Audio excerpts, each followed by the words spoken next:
ഇസ്ലാം വന്നു കഴിഞ്ഞാൽ കലയും സംസ്കാരവും ഒക്കെ ഇങ്ങനെ സുവർണ്ണ യുഗത്തിൽ പോകുന്നുള്ളൊരു തെളിവാണ് യഥാർത്ഥ ഇസ്ലാം താലിബാന്റെ രൂപത്തിൽ വന്നപ്പോൾ അവിടെ എന്താ ചെയ്തത്? 56 മീറ്റർ പൊക്കം ഉണ്ടായിരുന്ന ബാമിയൻ ബുദ്ധപ്രതിമ, ഒരെണ്ണത്തിന് 48ഉം മറ്റതിന് 56 മീറ്റർ പൊക്കം, ഇതിനേക്കാൾ വലിയ പൊക്കമുള്ള സാധനമായിരുന്നു. അത് ഒരു ആൾപ്പാർപ്പൊന്നും ഇല്ലാത്ത ഒരു താഴ്വരയിൽ നിൽക്കാണ്.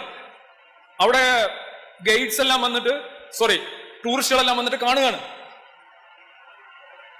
ഒരുപാട് വരുമാനം ഉണ്ടാവുന്ന അഫ്ഗാനിസ്ഥാനിൽ പോയി കഴിഞ്ഞാൽ ഇത്രയും പഴക്കമുള്ള ബാമിയൻ ബുദ്ധപ്രതിമകൾ കാണാമല്ലോ, ആർക്കും ഒരു ശല്യമില്ല. ഇവന്മാരെ കലാപരമായിട്ടുള്ള സുവർണ യുഗം അങ്ങോട്ട് വന്നു. ആർട്ടൊക്കെ ഭയങ്കര ഇഷ്ടമാണ്, സംഗീതം, നൃത്തം, കലകൾ. അങ്ങനെ വന്നപ്പോ എന്ത് ചെയ്തു? ഇവന്മാർ അവിടെ പോയിട്ട് ആദ്യം ഇവന്മാർ വെടിവെച്ചിട്ട് ഇത് പോകുന്നില്ല. അവസാനം ഇവന്മാർ ഡൈനാമിറ്റ് വെച്ച് പൊട്ടിച്ചു കളഞ്ഞു മൊത്തം 2 എണ്ണം. എന്നിട്ട് യുനെസ്കോ അവിടെ പറയുന്നുണ്ട്, ഇത് നമ്മുടെ ഇൻഹെറിറ്റൻസിന്റെ സൈറ്റാണ്, ഇത് പരമ്പരാഗതമായിട്ടുള്ള ഇതുണ്ടല്ലോ, അതാണ്, നശിപ്പിക്കാൻ പാടില്ല. നിങ്ങൾ ഒരു കാര്യം ചെയ്യും, ഒരു ഹോളോഗ്രാം വെച്ച് അതിനെ ഉണ്ടാക്കാൻ പറയും. ഇപ്പൊ ഒരു അടുത്ത ഹോളോഗ്രാം വെച്ച് ലൈറ്റൊക്കെ വെച്ച് ഇങ്ങനെ കാണിക്കും. അങ്ങനെ പറഞ്ഞു, വീണ്ടും ഒരെണ്ണം ഉണ്ടാക്കാൻ ഞങ്ങൾ പൈസ തരാന്ന് പറഞ്ഞു. താലിബാൻ പറഞ്ഞു നടക്കത്തില്ല, പ്രതിമകളൊന്നും പാടില്ല, ഐഡോൾട്ടറി പാടില്ല പണ്ട്. കാരണം എന്താണ്? അവരുടെ ബുക്ക് മുഹമ്മദാണ്. ഈ മുഹമ്മദ് ചെയ്ത കാര്യമാണ്. മുഹമ്മദ് വിഗ്രഹങ്ങൾ ഭഞ്ചിച്ച ആളാണ്, വിഗ്രഹ ഭഞ്ചകൻ. റൈറ്റ് ആം ലെഫ്റ്റ് ആം ഓവർ അടിച്ചടിച്ച് തകർത്താണ് അദ്ദേഹം.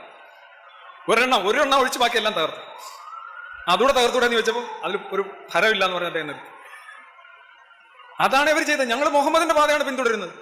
സിമ്പിൾ ആസ് ഇതാണ് ഡൈനാമിറ്റ്. ഒന്ന് ആലോചിച്ച് നോക്കുക, എവിടെയോ കിടക്കുന്ന ബുദ്ധപ്രതിമകൾ.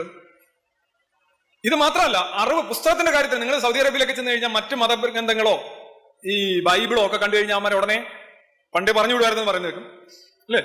ഭയങ്കര പ്രശ്നം. അത് ഈ പുസ്തകം മറ്റൊന്നിന്റെ ഒന്നും അവർ അംഗീകരിക്കില്ല. ഇസ്ലാമിന് ഈ പറയുന്ന ഒരു പുരോഗതി ഉണ്ടാക്കാൻ പറ്റില്ല, ഒരു അറിവ് ഉണ്ടാക്കാൻ പറ്റില്ല. ഇസ്ലാമിന് ഉണ്ടാക്കാൻ കഴിയുന്ന ഇരുട്ടുകളാണ് ഇരുട്ടുകൾ എന്ന് അതിന് ഇതായിട്ട് പറയാൻ പറ്റുമെന്ന് എനിക്കറിയില്ല. പ്ലൂറൽ ഇല്ല, ഇരുട്ട് എന്ന് പറഞ്ഞാൽ മതി. അതുകൊണ്ട് അതിന് മുന്നിൽ നിൽക്കുന്നുണ്ടോ ഇതെല്ലാം അടിച്ചു പൊളിച്ചിട്ട് 2 എണ്ണം അല്ല, പഴയ എന്തോ അച്ചീവ് ചെയ്തെന്നാണ് അവർക്ക്. ഇതാണ് ഇസ്ലാം. ഇനി ഇത് എല്ലായിടത്തും എക്സ്ക്ലൂഷൻ. ഇത് ഐസിസ് അവിടെ ചെയ്താണ്. ഇവിടെ ഇറാഖിൽ ചെന്നിട്ട് കൾച്ചറൽ ഹെറിറ്റേജ് തകർക്കുക. അത് ആരൊക്കെ തകർക്കാൻ അറിയോ? ഷിയകളുടെ, സൂഫികളുടെ, ക്രിസ്ത്യാനികളുടെ, മറ്റാളുകളുടെ കൾച്ചറൽ ആയിട്ടുള്ള വിശ്വാസപരമായിട്ടുള്ള ഒരു സാധനം ആസ് പെർ ട്രൂ ഇസ്ലാം ഏത് ഇൻവേഡർ വന്നു കഴിഞ്ഞാൽ, അതാണ് how does Islamic invasion end up being a killer machine or a burning machine. ഇതാണ് കാര്യം. അത് ട്രൂ ഇസ്ലാം അവിടെ വരുന്നുണ്ട്. ഇത് ഐസിസ് നടത്തിയിട്ടുള്ള അവിടെ നടത്തിയിട്ടുള്ള ചമത്കാരങ്ങളാണ്. ഈ കൾച്ചറൽ റവല്യൂഷൻ നടത്തുന്ന 2 കൂട്ടരാണ്. ഒന്ന് ഇസ്ലാമും മറ്റൊന്ന് കൾച്ചറൽ റവല്യൂഷൻ. വേറൊരു മതക്കാർ വളരെ പ്രശസ്തരാണ്, കമ്മ്യൂണിസ്റ്റ്. പക്ക ഇത് തന്നെ. കൾച്ചറൽ റവല്യൂഷൻ എന്ന് പറഞ്ഞാലേ ഇത് തന്നെയാണ്. മനുഷ്യന്റെ ബുദ്ധിയും ചിന്തയും ഒക്കെ സംബന്ധിച്ച് പ്രമനൻസ് ആയിട്ടുള്ള സാധനങ്ങളെല്ലാം നീക്കം ചെയ്യുക. തന്നെ ഈ സോവിയറ്റ് യൂണിയനിൽ തന്നെ ലെനിൻ അധികാരത്തിൽ വരുമ്പോൾ തന്നെ 25,000 മോസ്കുകൾ ഉണ്ടായിരുന്നു 6 സോവിയറ്റ് റിപ്പബ്ലിക്കുകളിലായിട്ട്. 70കളുടെ അവസാനമാകുമ്പോൾ അത് 500 മോസ്കേ ഉള്ളൂ. എവിടെ പോയി?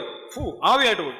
Cultural revolution. ഇതേ കണക്ക് കൾച്ചറൽ റവല്യൂഷൻ മാവോ സേതുങ് ചൈനയിൽ നടപ്പിലാക്കിയിട്ടുണ്ട്. അതൊക്കെ ഇതൊക്കെ തന്നെ. അത് മതവിശ്വാസികൾക്കെതിരായിരുന്നു. അതാണ് രസം. രണ്ടും ഒരേ സംഗതിയാണ്. മതം എന്ന് പറയുന്ന ഒരേ സോഫ്റ്റ്വെയർ ആണ്.